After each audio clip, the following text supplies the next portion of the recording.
Thank you everyone for deciding to come to this elective. We're going to talk about why the 2NR is really hard, but also why it should win so many debates. Alright, so let's start by talking about big picture why the 2NR needs to be the 3NR. In my opinion, the 2NR is the hardest speech in debate. This speech is required to adequately extend and cover all necessary aspects of the debate that are still relevant given 2NR choices, while also making these choices based on predictions of what moves the 2AR will take. Since there isn't a 3NR, the most important part of the 2NR is simply beating the 2AR that they actually give. Giving a 2NR that is effective on the arguments the 2AR doesn't go for is obviously ineffective and a result of inaccurate predictions or an inaccurate sort of outlook on where this debate would end up. Making these predictions is necessary to ensure that the doors you close in the 2NR are the ones relevant to the AF's chance of victory. Good 2NRs that seem like winners in a vacuum lose to great 2ARs that find cracks and holes in 2NR execution. Ensuring that the doors you choose to close in the 2NR are the right ones lowers the chances that the 2AR can find a way to come back. To get that to the step of viewing debates strategically and making accurate predictions, setting up the 2NR and knowing what pieces are needed for either side to win a given debate is essential. Not having the necessary pieces leaves the 2NR vulnerable, so we can talk through an example to start. Take a DA in case or an advantage counterplan plus DA 2NR, a strategy that a majority of us have probably gone for at least once in this room. Examples of missteps that will immediately lower the chance of victory, i.e., things that you did not put together by the 2NR. 1. Dropping impact scenarios in the 1 and C or block. Say the AF has 4 in the 1AC and you only read impact defense or have an effective counterplan strategy against 3 of them, or maybe you did answer these scenarios on one of their advantages in the 1 and C, but you misallocated block time and accidentally dropped one. The key here is to always make sure that every 2NR pathway the block opens has a response to the case or the AF's relevant offense. So, if the 2NR is a DA in the case, the debate prior to the 2NR needed to have adequately contested the case. A counterplan and DA strategy means that this is more true of the counterplan, although if it's a partial advantage counterplan, say it only solves one of their advantages and not the other, then obviously we should immediately know that puzzle pieces this 2NR needs is advantage counterplan for maybe one advantage. Give me one moment. I got a message about attendance. Okay. So for example, say your advantage counterplan solves one advantage. You have a DA that you think will be your net benefit, that is the 2NR, your offense in the 2NR. You obviously need to calculate that the 2NR will need to adequately cover the other advantage that the counterplan doesn't solve. While some of this might seem intuitive, this is really important, and many debates sort of have a lack of strategic calculus between when the block starts and when the 2NR happens, because they don't necessarily pick things that go together, but rather it's like the 1AR didn't answer this effectively, so I'm extending this, or the 1AR, for example, did not answer this, so I'm doing this in the 2NR. 2, dropping add-ons.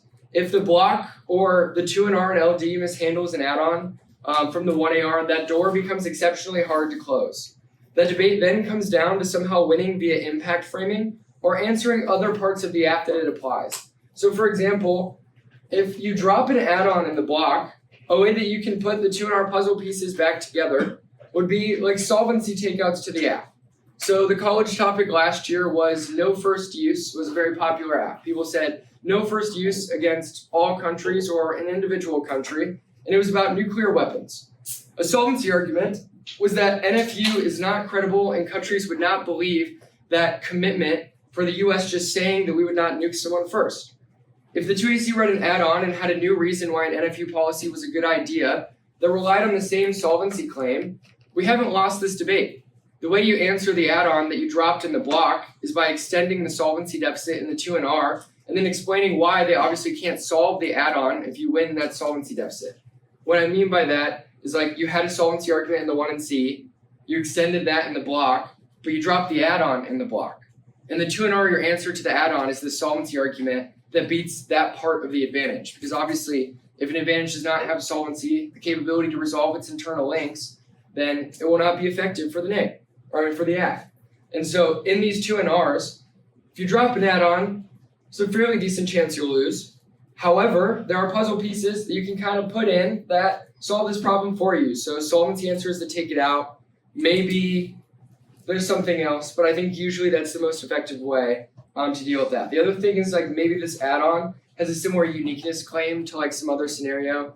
On this topic, everyone reads innovation advantages. Maybe they read an add-on for just a new innovation impact at the camp tournament. Obviously, if you read innovation high now broadly across like all sectors in the 1 and C, you can articulate a 2 NR argument that's like, hey, this answers your add-on even if it's distinct.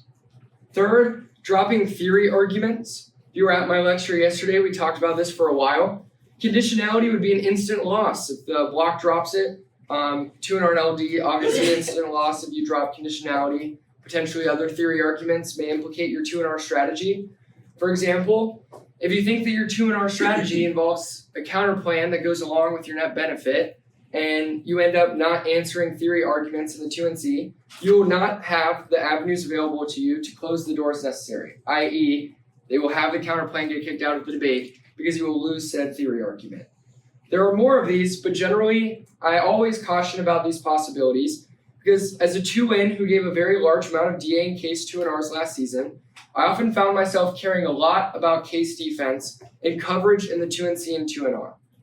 In many of the debates I lost last year, I would lose, for example, because of a technical issue in the block because they maybe read like huge 2AC front lines to every single position, and then they hit an add-on on one of the counter plans. And then it's like, well, we didn't answer this add-on super well. Or maybe like 2 and C, 1 and R, block is going for way too many positions to extend and does not cover the case adequately. Or maybe your block strategy is like counterplan case DA, but you end up spending 6 minutes of your 2 and C on the counterplan, you only adequately cover one advantage. All these are not ideal, because if you kick that counterplan in the 2 and R, you have probably lost the debate due to a lack of adequate case coverage. So what I'm telling you is that you always want to conduct an analysis of the varying risk of AF arguments in the debate, especially during and after the 1AR. For example, in terms of literally answering things, Condo is of immense importance due to its instantaneous ability to flip the debate and automatically provide the AF a victory. Similarly, becoming familiar enough with neg positions to the point that you can predict what the best 2AR is enables you to preemptively answer potential 2AR spin. Over time, you should be able to easily identify which 1AR arguments require 2 NR cards and which arguments actually provide a 2AR path given everything else you've said. I'm going to add some comments about LD specifically at the very end of this lecture, but I do want to make sort of a point here about how I think this applies to LD. For example, a lot of you debated the military presence topic at the end of this past season. It was the topic of the TOC. Some of us might know that Marlboro read this like distributed basing thing. Marlboro debaters is just an example, I saw it a lot of times. Read this distributed basing thing.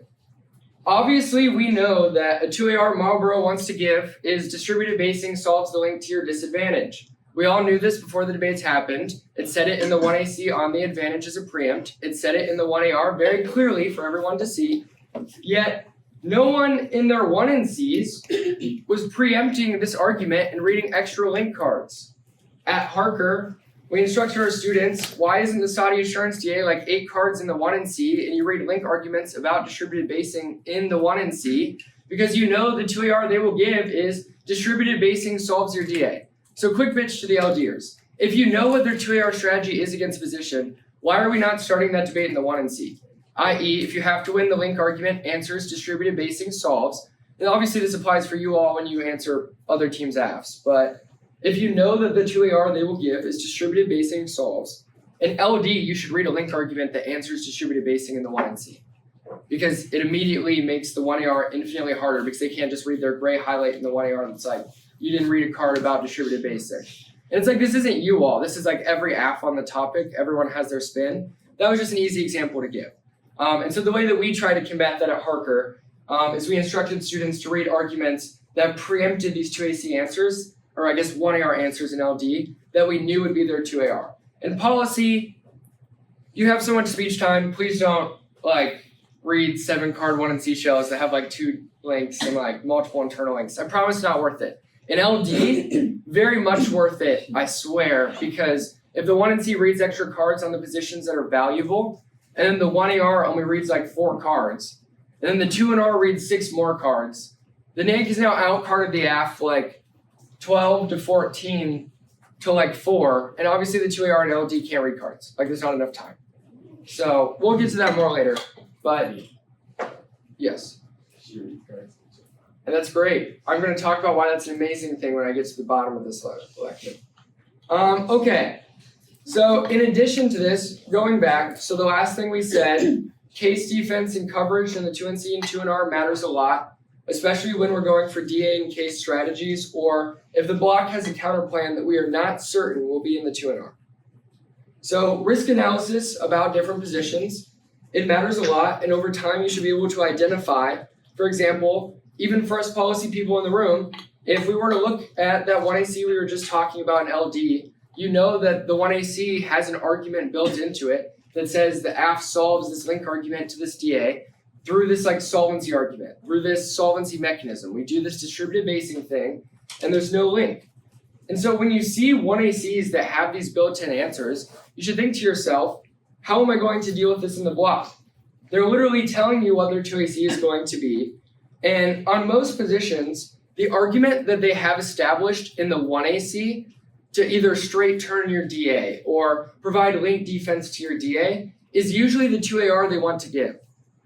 The 2AR doesn't want to give the most important speech to the AF of this debate on some random thing we read 1 card on in the 2AC.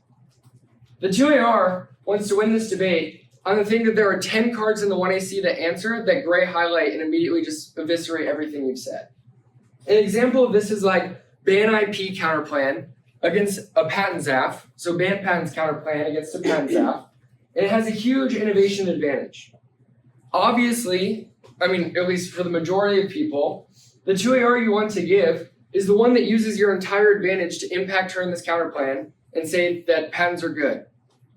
As a 2N, you should obviously know that this is also true for other positions. And so advantages that clearly have preempts to the econ DA, but they're not reading terminal impacts to the economy, the utility of that is they know that you might read the econ DA in a lot of your 1NCs.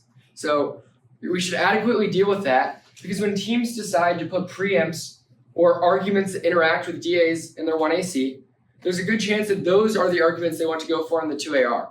Not random 2AC number 7 that was an analytic that was totally irrelevant and something that can't win the debate in a vacuum.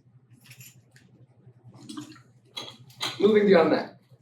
So applying this to 2NR decision making, if the 2AC fumbled on a DA and the 1AR extends condo and then follows that trend and significantly undercovers the DA again, spending 4 minutes on the DA and the 2NR is not closing the right door. That 2NR needs to extend the DA effectively, of course. However, the primary door to close would be the conditionality out. So this really simple example is just like, if the 1AR extends condo in policy, and you know that the 2NR is going to be this DA that the 1AR undercovered, and you are certain that the 2AR could not come back from it. Maybe the 1AR like read 1 non-unique card after the 1AR read 6, and then just like extended things and dropped everything you said in the 1AR. In this scenario, you will not lose this debate. Like the 2NR will effectively extend this DA, and any judge would vote neg on like this DA is basically dropped. However, you could lose this debate on conditionality. For some reason, in these debates I judge in high school, in almost every single one of them, there is more time spent on the DA and case part of the 2NR than there is on conditionality, even when these DAs are basically dropped. I really want you all to flip this thinking. The only way you lose these debates when the 2AC has dropped something or you are significantly ahead after the block /1AR is if they can use theory to, for example, get rid of a counterplan that you thought annihilated the entire case, or if they can literally go for condo and end the debate. And so in this scenario, the 2NR should identify that conditionality should be a much larger portion of this 2NR because this is the only way you lose this debate. Let's look at a more complicated example. Say you're going for the pro-lift DA disadvantage that says that X country is not proliferating now. The plan would cause that country to proliferate. And the 1AR reads the 2AC reads one card on non-unique, 2 cards on the linked turn, and maybe like, read there wrong. The 1AR reads 1 card on non-unique. 2AC had these arguments. 1AR reads 1 card on non-unique. They read 2 cards on the linked turn. And they read 4 cards on like no internal link. No, this individual country won't proliferate. Assuming equality 1 and R, the primary door that needs to be closed in this 2 and R is the yes prolif debate. For example, assuming every 2AC card that was read, you read 3 to 5 cards that answered it in the 1 and R.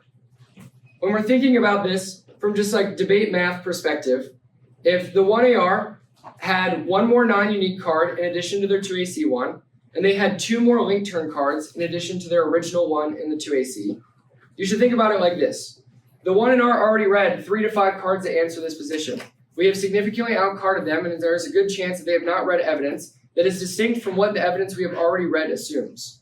Looking at the no prolif debate, where they are saying no internal link to the DA, assuming the 2AC read 1 card, but then this 1AR read 4 more, this 2 and R needs to read evidence on this yes internal link argument. Like, I understand that some of us might be afraid to do this, but I can assure you that your probability of victory, especially in debates where you are against very high quality 1ARs, will go up tremendously if you read evidence in your 2 and Rs.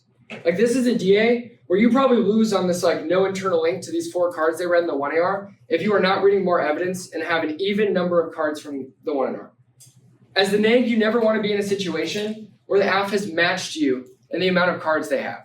That's why one of the first things you learn is this like formula where it's like basically you should be multiplying. For every 1 card they read, you're reading 2 to 3, depending on what's happening in the rest of the debate, time allocation, etc. And we should be applying this to the 2 and R too, not just the negative block. If we clearly are being overwhelmed on this one part of the DA, the internal link, if you are not reading cards in the 2 and R, you are actively deciding that you would like to increase the chance you lose the debate. It is really that simple. Maybe a lot of this is intuitive to some of you. However, I can tell you the large majority of high school debates I judge, whether they are policy or LD, the 2 and R often erratically makes decisions without sufficient purpose. For example, case and DA 2 and Rs that inadequately cover the case, advantage counterplan and DA strategies that miss a scenario or an add-on. These are issues that we have to clear up. You should know what the relative or necessary case arguments are that go alongside with the 2 and R you have to give. And if there's a counterplan, then you obviously know that maybe you've obviated the necessity to have the case. The things I want you to think about the most from this section is just that you need to be thinking about the debate from the 2AR backwards. And for example, if you were the 2A, how would you use this 1AR to win the debate? And that example I gave about the pro-lift DA is clear. I would not want to go for the non-unique and link turn in that 2AR. The reason for this is because that my 1A, who just gave the 1AR, only read 1 card on non-unique and 2 cards on this link turn argument. We're being significantly outcarded by the block. So obviously I want to now go for this no pro-lift thing. As the 2N, you can control these 2AR decisions to some extent. For example, in this exact scenario we're talking about, if the 2 and R were to read those like 4 yes prolif cards, and you answer their like 4 1AR cards with 4 of your own, you've now put the 2AR in a position where A, it technically needs to read evidence, but most 2As are unwilling to read evidence in the 2AR for good reason.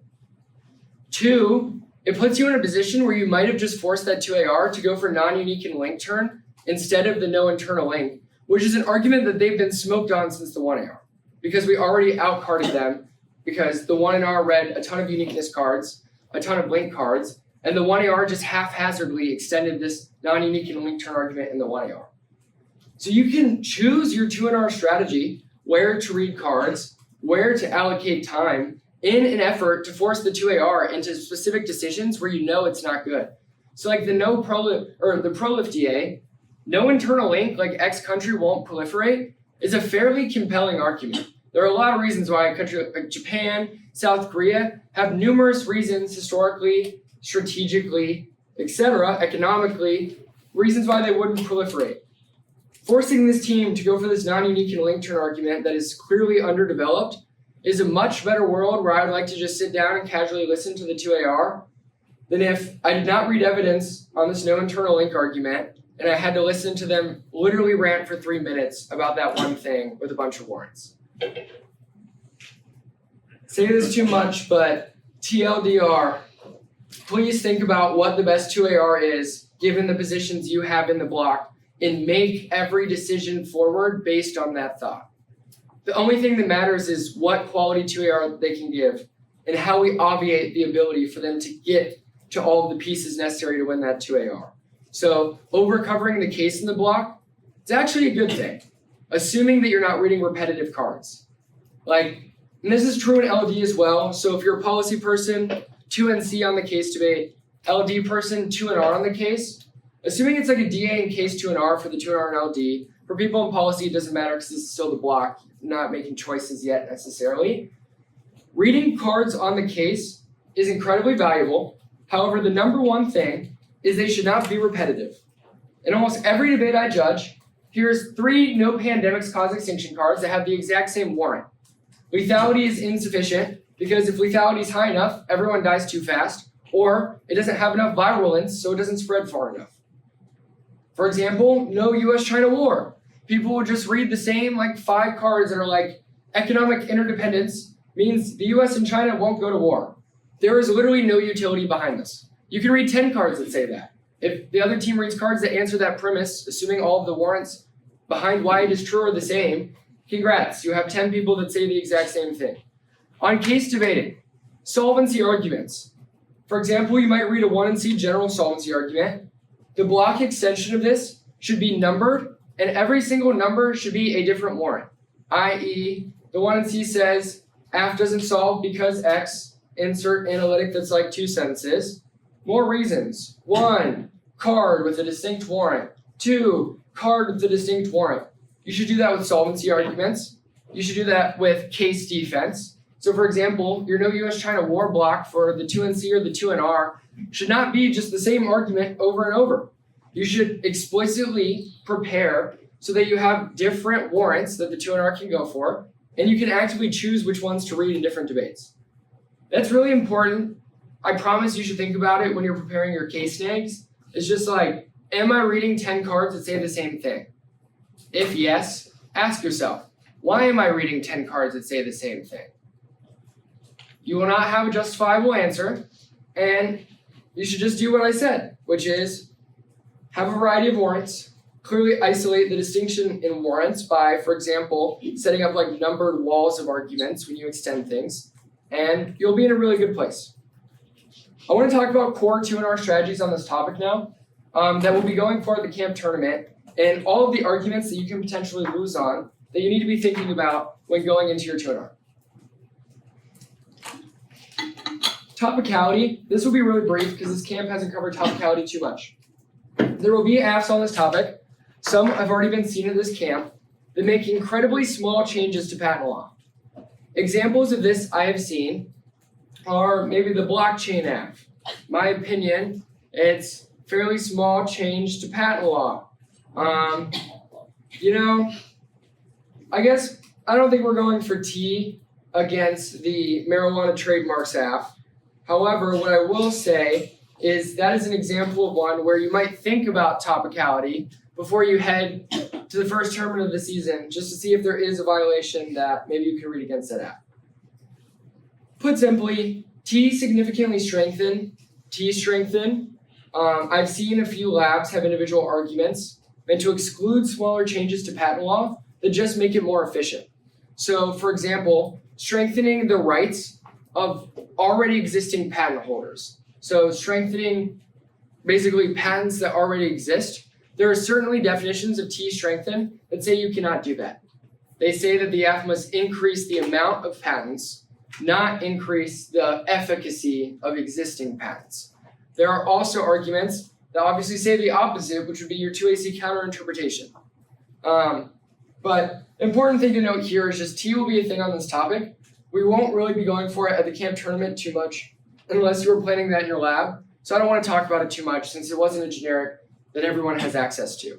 But it's something to keep in mind if you are reading one of those trickier AFs is go through the resolution, look at each sort of stem or individual part of the resolution, and make sure that there are no combined phrases or individual phrases that potentially construct an interpretation that you don't mean.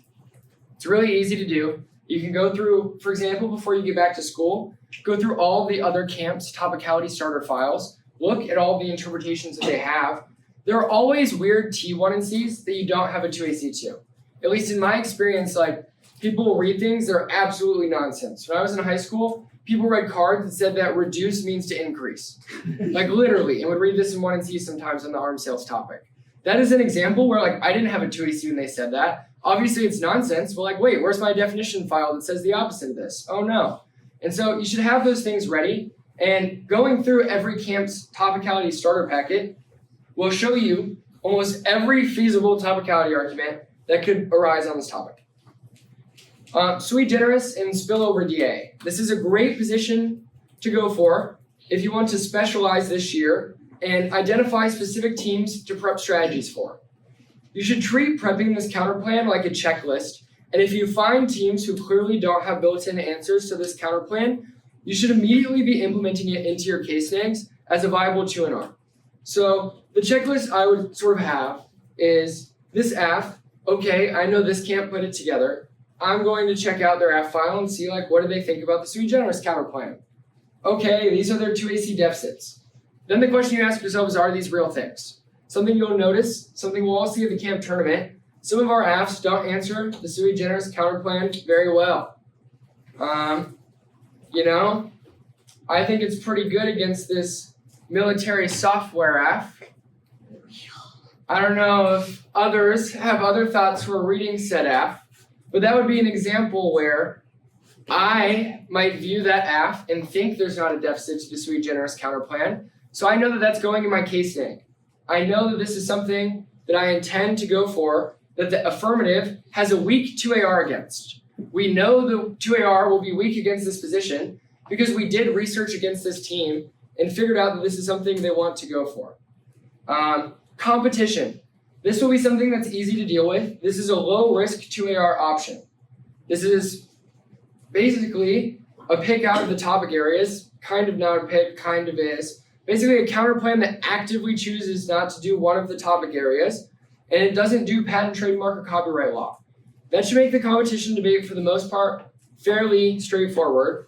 However, last year in college, some people would go for perm duty counterplan against the sole purpose counterplan when reading an AF about a no first use policy, and then read cards that these policies are the exact same. People will say that in the 2AC against sui generis. You should say that obviously it doesn't fiat a change to patent, trademark, or copyright law. Therefore, the mandate of the counterplan is not topical, and it would literally require the AF to sever out of changing patent, trademark, or copyright law. So competition, really low on our radar of things we're worried about. Solvency. Solvency evidence for the block and actively knowing what 2AC deficits they have are the way you will win debates going for this counterplan. You should know that the 2NC should be significantly over-covering the solvency deficits and ensuring a high volume 1AR doesn't overwhelm the 2NR.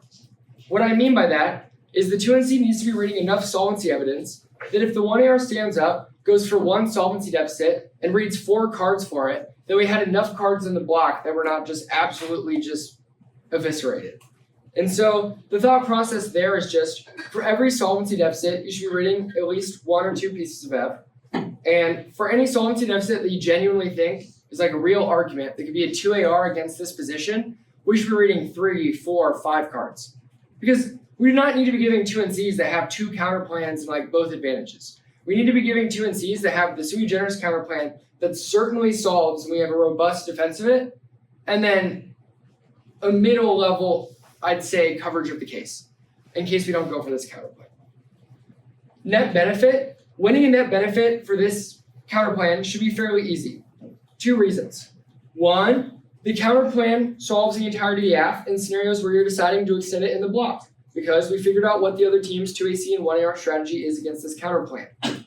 Because of that, we only need to win a small risk of the DA. So yes, the plan causes spillover. Yes, that spillover is bad for some reason.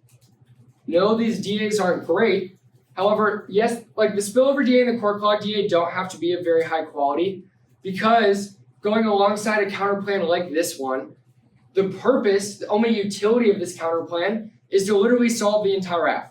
Do the AF different way. It's almost like a process counterplan. And so the way I think about it is, it literally is like a process counterplan. Like you read Consult NATO, they didn't read a solvency deficit in the 2AC. You know you literally just need like a 0.01% risk of the net benefit because it solves the entire AF. That's the same thing with the sui generis counterplan. Assuming we win the solvency debate, we only need a very small risk of the net benefit. Out of all of the solvency deficit, or out of all these things, solvency deficit is by far the best 2AR option. Competition's a non-starter. Net benefit answers are insufficient without winning. The counterplan doesn't solve. And competition theory, like I said, isn't really strong. So if I'm a 2N, I know the only way that I lose a debate going for sui generis, most likely, is if I lose this solvency deficit strategy. If the affirmative does not have a solvency deficit strategy, we should be going for this in every debate. Fairly straightforward. Ban IP counterplan, two ways to think about the 2NR. A, there's an independent strategy. The 1NC is ban patents with patents bad, none of the prizes stuff. And we put external impacts to patents bad that aren't just like turns innovation. So this 1NC is like ban patents, patents turn innovation, but also like independent scenario that's like patents cause this external impact. You can give this 2NR alone just by straight turning the AF's innovation scenario. So patents are bad for innovation. And then also going for the external offense and saying that outweighs any AF offense. The other thing you can do is you don't even have to win that patents bad turns innovation. If you read case defense to all of the impacts to this innovation advantage, you can literally win the debate on external offense about why patents are bad and cause extinction, and simultaneously win defense to all of their impacts to why patents are good. So we don't even need a prizes counterplan to win this position. We can quite literally just, as long as the 1NC has external offense to patents bad, we can say that that outweighs the AF and also read case defense to their stuff. It's kind of like reading an impact turn, the part where you read case defense to the impact, like impact defense, and then you read your offense. Same thing with this, where if you read defense to all their terminal impacts, and you have a bunch of offense for why patents are bad, easy way to externalize offense. B, group strategy. This is better.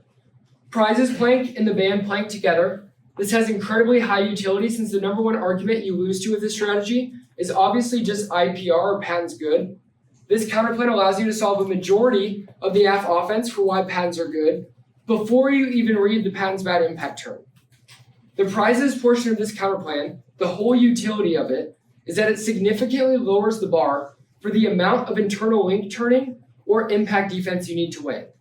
What I mean by this, to answer their patents good argument, which is the answer to ban patents, we don't always have to win patents bad for innovation. For example, we could win that prizes solve innovation sufficiently as well as patents, and then also read offense as to why patents are bad. We don't have to win patents for innovation. We just have to win prizes solve innovation as well as patents, and then have some random impact about why patents are bad. So it's like in these debates, in all of the practice debates I've judged so far, we've been super over-focused on winning the straight turn to the internal link. So like patents bad for innovation. You don't necessarily have to win that as long as you win comparatively that prizes also produce innovation, which is like a sufficiency framing argument for the 2NR. It's like even if there's some distinction, they haven't impacted out that distinction, so you know that prizes solve sufficiently enough to resolve this offense and that our patents bad external offense outweighs. Finally, the cap K. Going for the cap K on this topic, in my opinion, is a great strategy, but the thing you should always know is it means thinking through the 2AR impact term. Most AFs on this topic that I've seen are already saying cap good in the 1AC. So many people are asking me, Nick, what link arguments do we read in the 1NC? Nick, how do I answer this framework argument? Nick, how do we say that our impacts outweigh? The answer is the 1AC said cap good. So like the link, you can literally read a general IPR link in the 1NC, and like it would literally make no sense if the 2AC stood up and only read a no link in perm argument and didn't read cap good. assuming it's one of these Fs I'm talking about where we have like an innovation advantage in the 1AC. Like if 1AC says innovation and then it stands up and doesn't say cap good to your cap K, like they have lost the debate. Send them home, I swear. And so the important thing to think about is just that assuming that they've set themselves up that they have to say cap good, it makes the 2NC really easy. Permutation, they said cap good. Obviously don't get it. The framework stuff, they can weigh the AF. We will win that alt solves some of their offense, and cap is unsustainable, which non-unique solve their offense. Important consideration is that all of this 1AC offense interaction impact turns their critique. Them saying patents are key to drive innovation can be applied to the alt to be a cap good argument. Cap is key to innovation and patent incentives. The alternative gets rid of it. Our impact directly applies to the alt. 1ACs with econ decline impacts. Alt doesn't solve the internal link to boosting the economy. That means that's a quick DA to the alternative. The alternative causes economic decline overnight. That's terrible. Like, we need to apply our 1AC impact scenarios based in internal links of cap good arguments on the K. So like all of these are DAs to the alt. All of these are offensive arguments against the K, and the 2AC should be making these offensive arguments. In LD, the 1AR should be doing that. If the 1AC has impact turns to the cap K, like you have embedded like an innovation advantage, let's say this was the LD topic, and the 1C has like 5 off, and one of their positions is a cap K, the 1AR doesn't have time to cover these 5 positions super effectively. Like maybe you're the fastest LDer ever and you think your coverage is great. It's still probably fairly low quality. What I would say you should do, guess what? Our 1AC innovation advantage impact turn this critique with 10 cards we've already read for it. The 2AC can literally be a framework argument. Here's the impact turn. I like have gray highlights in my 1AC cards that set up this impact turn. Move on from the K. The reason is you can give a 2AR on framework, impact turn, alt fails. The 1AR only has to say those things. You suddenly answer the K just with your 1AC advantage. Iva? Why does just saying innovation advantage impact turn the K? Can just carve out more like socialism better? Well, obviously the 2NR can say socialism better for innovation. The F answer to that is patents key to innovation because socialism doesn't provide profit incentives that are necessary. For example, millions or hundreds of millions of dollars of R&D that goes behind any individual innovation. There's low likelihood that anyone would spend that amount of money in a world where there are patent incentives because that patent guarantees that once you invest your $100 million, you now have 20 years of exclusivity, for example. Also, is this like innovation key to like solve warming? Well, it could be, or it could be other offense. So like innovation key to China tech race, impact turns the cap K alt. The alt gets rid of innovation. That means alt means China beat US. Offense against alt. Alright, why can't the 2NC just like carve down more like? Well, like obviously the 2NC can. And also like external impacts like causes Well, war. so like presumably in these debates, the 2AC usually says cap good and the 2NC card dumps. Good 2ACs read a significant amount of cards that vary in warrants. Good 1ARs read more evidence that answer the 2NC unsustainability arguments. You are correct that they card dump, that the NIC has a strategic time advantage in policy because the block is so long. No, I mean, what you just said is like they can just say framework, case infections. Well, yes. I mean, a 2AC that says framework, no link, permutation, cap good, here's 3 reasons, alt fails, A, B. The only arguments relevant in that 2AC were the cap good and alt fails parts, in my opinion. Of course, if you want your cap K to be one where you go for link you lose framework and a link argument about why the F is unethical, that's an option. However, I don't think the evidence in our cap K generic sets that up very effectively. And so assuming you're not going for link you lose, I mean, you have to let the 2AC say cap good. If you are the 2AC, then you obviously want to say cap good. I get what you're saying, which is it's scary when the 2NC reads like 7 unsustainability cards, 7 cap like doesn't solve warming cards. But like my question to you would be, what should the 2AC say if it's not cap good and the 1AC run an innovation advantage? What you just said, I interpreted as like just say framework plus innovation advantage. Well, like I think you should say the whole 2AC. I'm just saying those are the only things that are relevant to ARs. Because like the permutation will be answered in about 15 seconds in the 2NC, assuming that you have not set up a 1AC that permutes the cap K. In addition to this, the 2NC, so some negative strategy for the cap K. The most effective 2NR, in my opinion, is one that potentially combines patents bad arguments if we're debating a patents F on the case in the 1 and C, and then also responds to those arguments in the 2 and C. So we're not just letting them win this like patents key to innovation argument on the case, because that implicitly impact turns the critique. So if we just let them win this, we're obviously in a not great spot. Other thing you can do that a lot of people don't do that I had typed out and Iva just mentioned, alt resolves a lot of this patents key to innovation argument by saying that socialism or information commons, whatever alternative you decide to read, for example, can solve innovation. So like A, profit motive bad for innovation. You might insert cards. B, intellectual commons better for innovation. Maybe insert cards. And so you can kind of read cards on both sides of it. One, profit hurts innovation, like profit motive bad, causes people to waste money on R&D, whatever.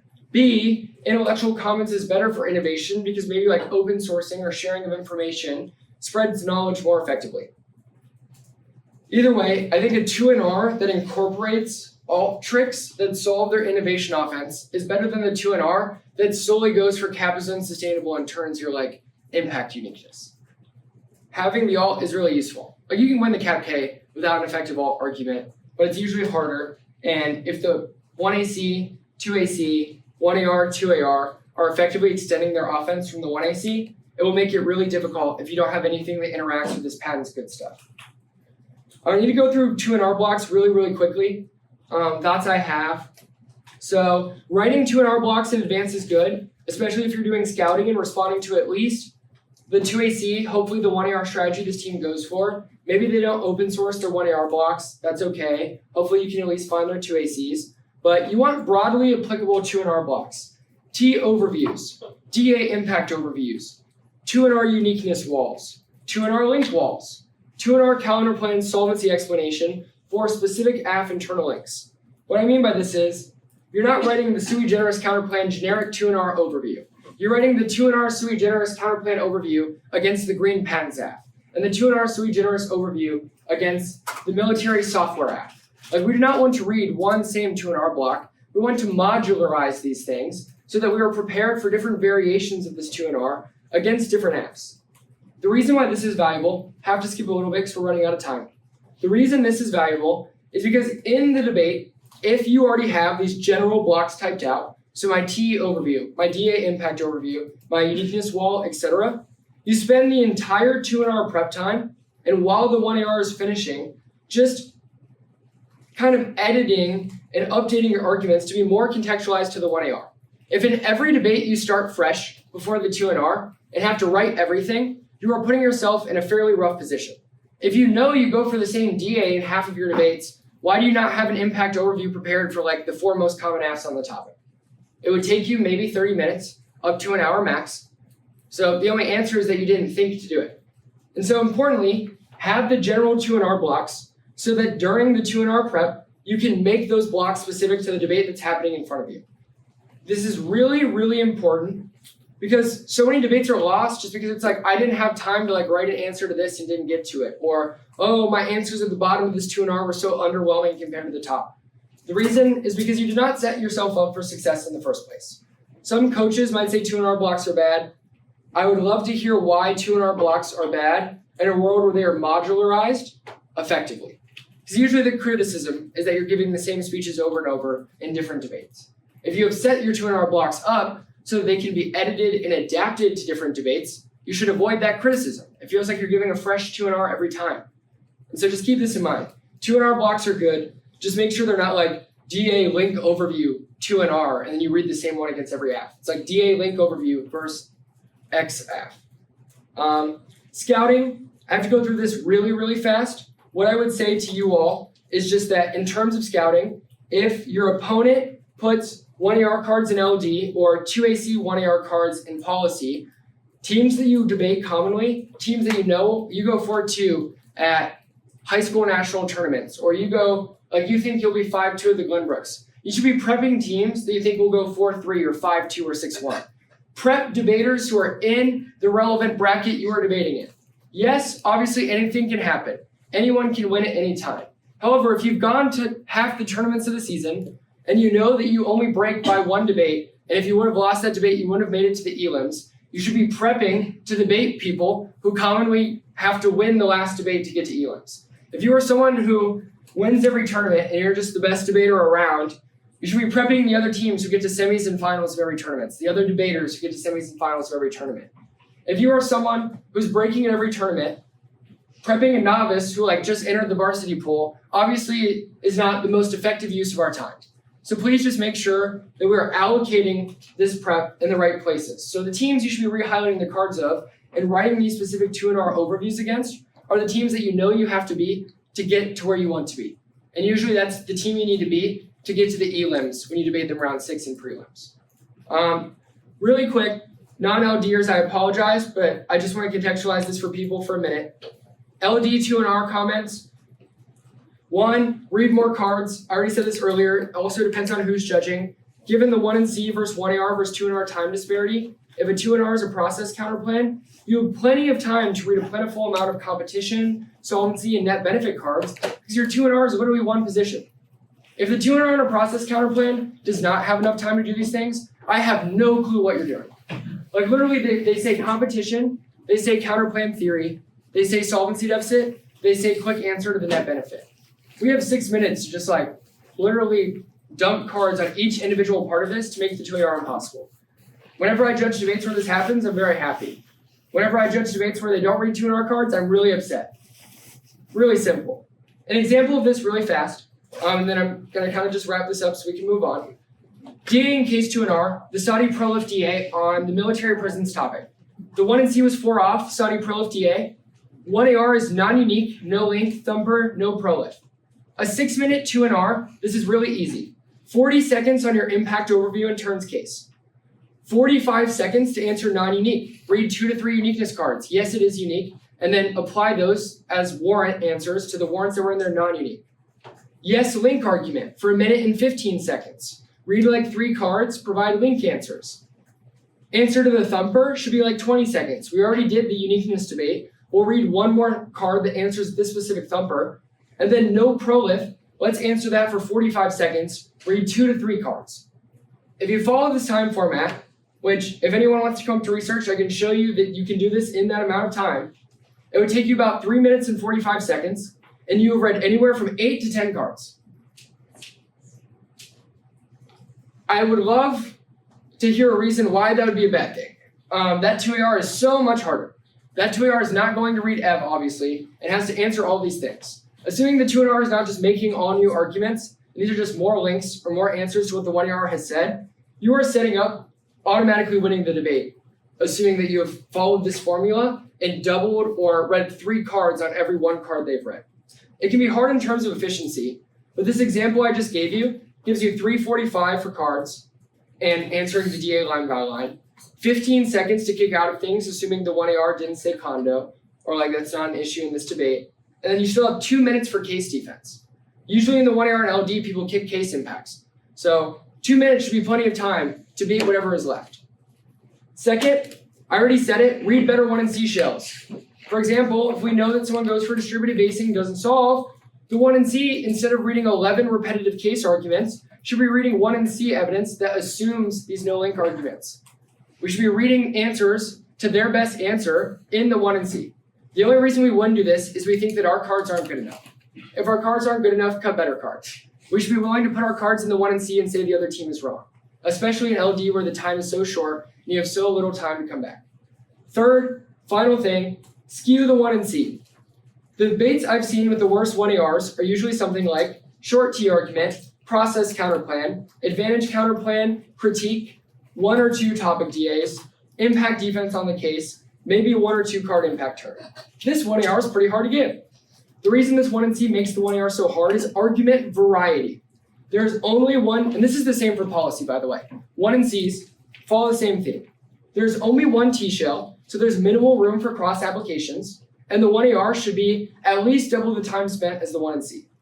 The process counterplan and the advantage counterplan require their own set of answers that each take at least a minute minimum, i.e. if you have 5 planks, they have to read deficits to those planks. If you have a process counterplan, they have to say competition, no internal net benefit, process counterplans theory. If every off case you read requires a different theme of 2AC or 1AR responses, you have maximized the amount that you can skew the 1AR. If you read 2 advantage counterplans, you have allowed them to make the same set of solvency deficits twice. If you read 2 process counterplans, you have allowed them to make the same set of competition and theory arguments twice. In policy, the opportunity cost of this is much lower, And I don't mind reading 2 process counterplans or maybe 2 different advantage counterplans. However, you still obviously want to think about variety and not be too repetitive. In LD, variety is essential because of how limited time there is. This is incredibly successful. Other thing, the K requires its own set of answers as well. So that's like framework, set of K answers, also entirely distinct from everything else. So this is incredibly successful, assuming 1, you are capable of giving a variety of 2 and R's. So you are willing to go for that process counterplan, you're willing to go for one of those DAs, or you're willing to go for one of those K strategies. That maximizes variability and means whatever the 1AR is ineffective in answering, we give our 2 and R on. 2, you have to be able to handle theory. RVIs, aft straight turns, etc. Theory and RVIs, being able to deal with them is major. If you don't think you can, I would be a little bit nervous doing some of this stuff, just because obviously they'll throw an RVI on T, so maybe you take that out. I don't know, like, that's so easy to answer. Please don't take out T because you're scared of RVIs. But if you were, that's an option. But more so, you need to make sure you know how to answer theory. If you're reading 1 and C's like this and you don't know how to answer condo, you should go on YouTube and find a video that talks about how to answer condo. Like, it's as simple as that. Because in my opinion, I actually think the number 1 out against a 1 and C like this in LD, I would go for theory, or I would just straight turn a whole lot of things. IVA. And real quick, actually, I'll take that in 1 second. That's about it. Biggest things I want you to take from this: every 2 and R should be planned backwards from the 2AR. Know what their best arguments are based on what aft they're reading against the different generics. Know and pick your generics based on those strategic predictions. So you know that maybe this military software app doesn't have a great 2AC deficit against the sui generis counterplan. When we're doing our pre-tournament scouting, we made that identification by looking at an opponent we debate often at tournaments on the wiki, seeing their 2AC open source, seeing they don't have a good solvency deficit. That is the point where we have done enough due diligence to know that our prediction will be accurate. Making predictions without a justification for where you got the prediction from is obviously not helpful. Just assuming like, oh, this team doesn't have an answer to sui generis, without looking into their 2AC arguments to see if they have an answer to this counterplan, or at least reading 1AC internal links, means you are not prepared. If you scout your opponents that you are worried about losing to and do this, you should always know what the best 2 and R's are against any given app.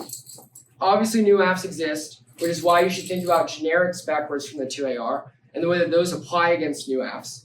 But aside from that, biggest thing I can say is scout your opponents and plan your 2 and R's.